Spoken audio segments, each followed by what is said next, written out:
On another lesson, I showed you how to have a chicken, so for pan roasting. So this is a chicken. You can also brine this too, which is another great technique, which we used to do, or I used to do in the restaurants where it was brined. But this one is just gonna be straight up salt. And so I dried the skin with paper towels, you see, because we're gonna try to get crispy skin. So anytime there's water, then it won't get crispy. So that's the issue there. So right before it goes in, I'm gonna season it. Right here, here's some salt right on the skin side. If you go too early, what happens is the moisture will come out, which you can do, but you're gonna have to pat it dry again.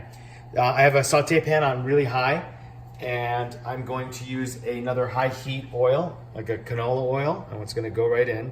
And you want a decent amount, you don't wanna over flood it, but you want enough so the skin can get crispy. So there you go. I'm using a non-stick again, it gives me a little extra added protection so it doesn't stick. Now it's gonna sizzle a little bit, but we're gonna put the skin side down. And this is how I do it. I drag it so the skin hits and push it away from you so you don't burn yourself. But the skin's gonna start to, as soon as it hits the pan, I'm gonna start to kind of constrict. So we wanna make sure it's nice and even. So we get a nice, crispy, flat skin. So that starts from the beginning. So then when we do that, I'm gonna season the flesh side right now. Pan's still on high.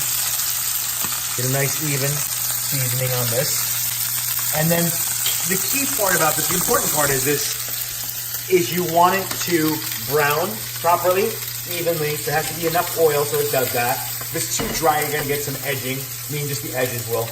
And then sometimes you just kind of take a look, pick it up, make sure the skin is collapsing or kind of coming together properly. And I'm gonna turn it down a little bit. But before this goes in the oven, I wanna make sure that that skin is crispy and brown, because it's not gonna do it in the oven unless it's like ripping hot, which most ovens cannot do in the home. So we're talking about the home here. So we'll let that go for a little bit longer, get it brown, and then we're gonna throw it in the oven. All right, so this hot chicken's been in the pan on, I turned it on like a medium heat for probably about 10 minutes or so, maybe a little less. I wanna show you, the skin's gotta kinda look like this, nice and brown, before we put it in the oven. Now, so another tip is this. So this is obviously one, so you go pan by pan, but generally you're gonna cook for more than one. If so, you can start in a pan like this, put it on a sheet tray, skin side up, and then roast it in the oven or broil it a little bit.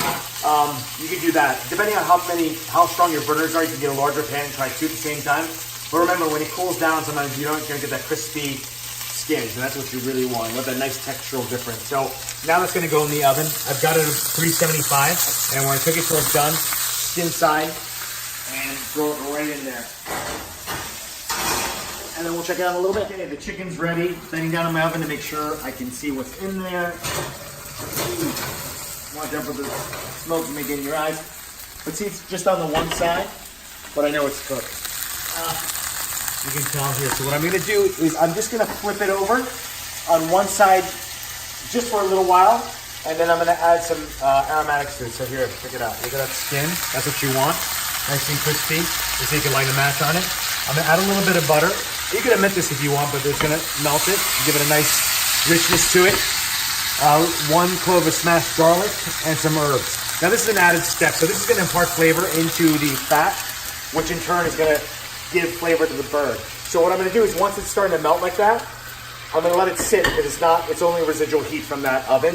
But what's gonna do is help get a little more cooking on the chicken. You don't want it too hot so it browns on the other side, but it's gonna add a lot of flavor. Some people baste the skin. I don't like to, because if you can see that, it's super crispy, and butter has water in it, whole butter that is. So if you do that, it's gonna become less crispy by hitting it with the butter and basting it that way. So that's what we're doing. That's a simple kind of dinner, and we wanna let that rest before we get into it. So once it starts to, the foaming of the butter starts to die down, it starts to not sizzle, and it should be ready to go. And if you want to always check, the thickest part of here is that arm wing bone, because there's a bone in there. So you want to check that. You know, on the other side, you can give it a little cut and take a look. When I looked at mine, the red spot wasn't red anymore. So I knew it was cooked. I've been doing this for a while, so that's another reason why. But since there's no bone in the thigh, it'll cook out just the same rate. So it works out really well. All right, there's your half chicken.